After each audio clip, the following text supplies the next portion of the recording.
అస్మద్గురుభ్యో నమః. శ్రీమతే రామానుజాయ నమః.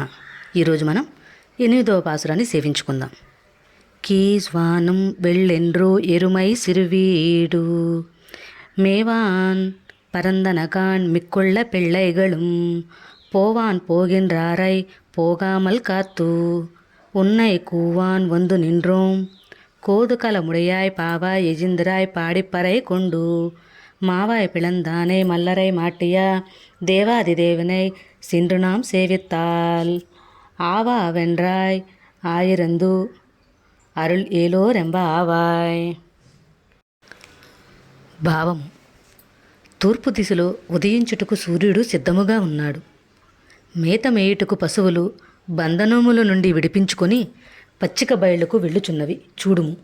శ్రీకృష్ణుడు సర్వముగా భావించి వెళ్ళుచున్న వారిని నిలువరించి అడ్డుకొని నిన్ను పిలుచుటకై వచ్చుచుంటిమి. పరమాత్మ యందు కుతూహలము కలిగిన ఓ గోపిక లేచిరమ్ము.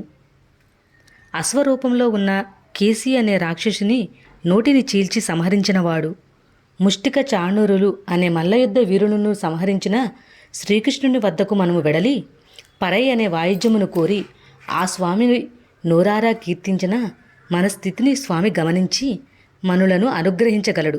కావున నీవు లేచి ద్వారములు తీయుము అని భావము.